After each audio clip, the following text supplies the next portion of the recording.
Hallelujah, hallelujah. धन्यवाद यीशु, मेरे महान सर्वशक्तिमान पिता परमेश्वर। खुदावंद यीशु, तेरा धन्यवाद मेरे पिता, हम सबकी ज़िंदगी में काम करने वाले परमेश्वर। खुदावंद यीशु मसीह का वचन कहता है कि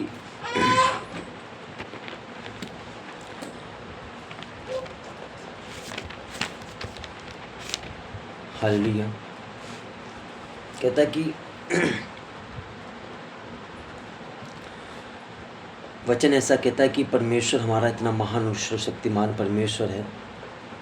और याकूब के बारे में हम जब पढ़ते तब वो बंधुआई में लोग जो थे वो लोग वापस आए थे छूटकर। और ये लिखा है, वचन ऐसा कहता है, यहोवा कहता है यहोवा याकूब के ऊपर क्या करेगा? दया करेगा। वो दया क्यों नहीं करेगा जब वो जन परमेश्वर का है? परमेश्वर अपने लोगों के ऊपर क्या करता है? दया करता है। वो जीवंत दिलाने वाला परमेश्वर है। हालेलुया। और चाहे वो बंधुआई में फंसे हों, चाहे मुसीबत में फंसे हों, कोई दिक्कत नहीं है, परमेश्वर उनको वापस ज़रूर लेके आएगा। और ऐसी परिस्थितियों से परमेश्वर उनको बाहर निकाल लेगा जो लोग आज दुख में पड़े हैं, परेशानी में पड़े हुए हैं। अब यहाँ पे लिखा है कि याकूब, लिखा है यहोवा याकूब पर दया करेगा और इज़राइल को फिर अपनाकर उन्हीं के देश में बसाएगा। क्या कह रहा है? कह रहा है जो लोग बंधुआई में पड़े हैं। ये मैसेज आज उन लोगों के लिए है जो आज, पहले तो मेरा कहने का मतलब यही है कि परमेश्वर के बारे में हम इसीलिए लोगों को बताते हैं क्योंकि कुछ हमारे भाई बहन जो मसीह में हैं वो लोग भटके हुए हैं। पर हमारा मैसेज देना किसी को ठेस पहुंचाना नहीं है, किसी के धर्म से कोई लिंक नहीं है। हालेलुया। क्योंकि ये समय ऐसा था कि जब इजरायली लोग जब बंधुआई में थे तो परमेश्वर उनको छुड़ाने के लिए प्लान बना रहा था। हालेलुया। और लिखा है कि इजरायली को, कहता है इजरायलियों को परमेश्वर क्या करेगा? छुड़ाएगा और उन्हीं के नगर में परमेश्वर फिर बसाएगा।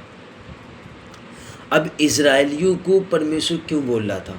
परमेश्वर इजरायलियों को इसीलिए बोल रहा था क्योंकि जो इजरायली लोग थे वो परमेश्वर के लोग थे। हालेलुया। परमेश्वर उनसे प्रेम करता था। अब वो लोग बंधुआई में पड़े थे, इसीलिए परमेश्वर ने उनकी चिल्लाहट को, परमेश्वर ने उनकी आवाज़ों को सुना था।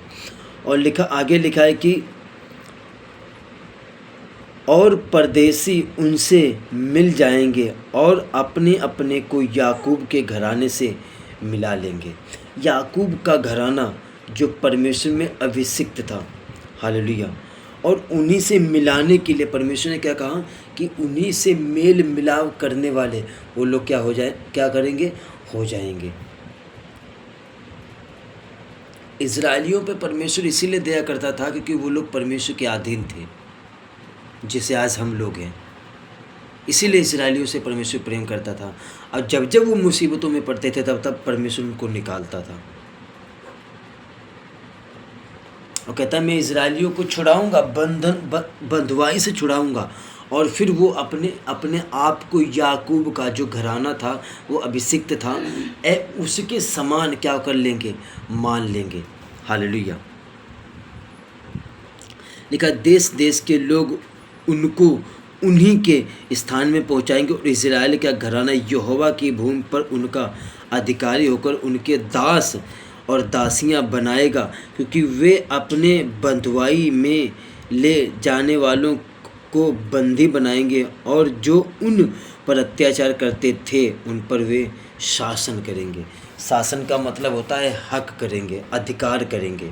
और परमेश्वर ने क्या कहा? जिन लोगों ने उन पर अत्याचार किया था, जिन लोगों ने उन पर व्यभिचार मतलब हर एक गलत चीज़ के कोड़े बरसाए थे, परमेश्वर ऐसा कह रहा है कि उन लोगों को ही वो लोग क्या करेंगे?